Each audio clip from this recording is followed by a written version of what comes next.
Welcome to Thalir. This is a place called Bud. This is budding forth for a new life, and we are Capuchins working for the renewal of the society and the church.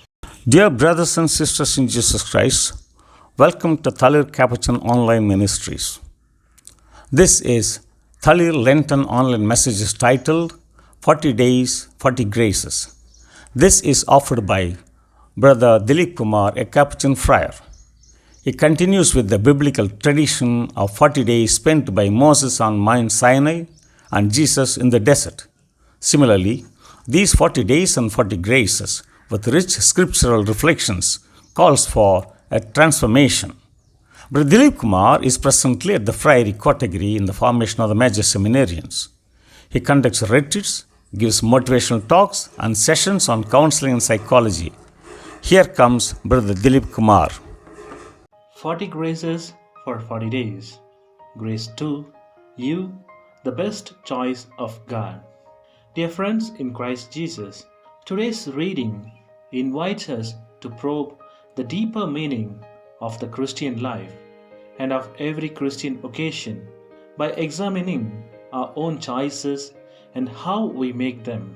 Not only we make choices, our choices makes us. We become what we choose, changing ourselves in the process.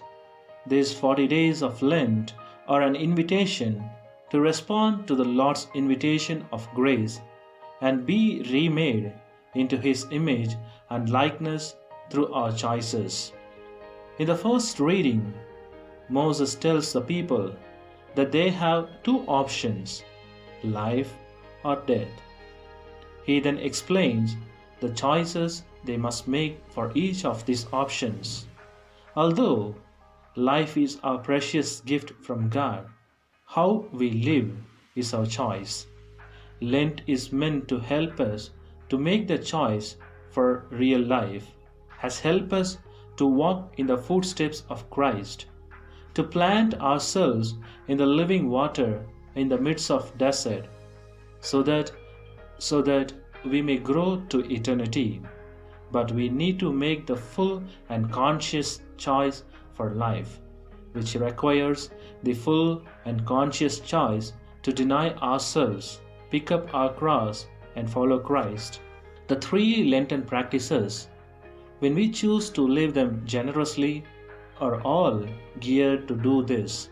All these three teach us self-denial.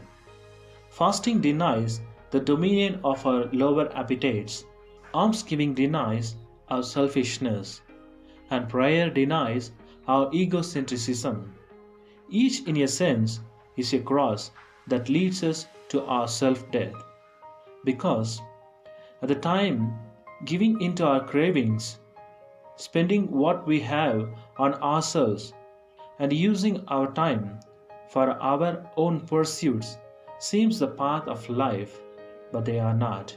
And each help us to follow Christ in His own fasting, giving of Himself to the point of death and prayer.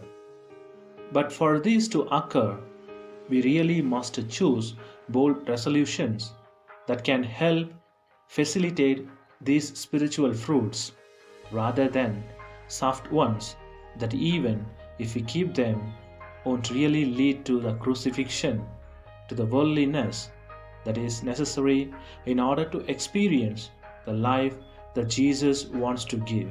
Lent is an opportunity for us to think again about what it means to be a follower of Jesus Christ, to think about Jesus radically called to discipleship. Not everyone who heard Jesus preaching chose to follow Him. Many turned away, sad and disappointed, because they were not prepared to deny themselves, take up their cross, and follow Him.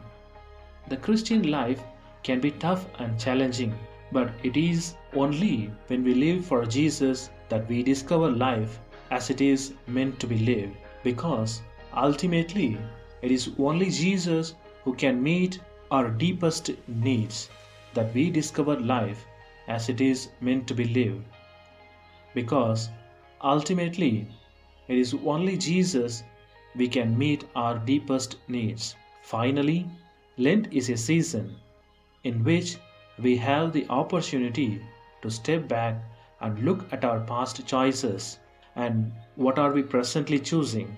In the end, the choices are quite limited: life or death, God's will or our own.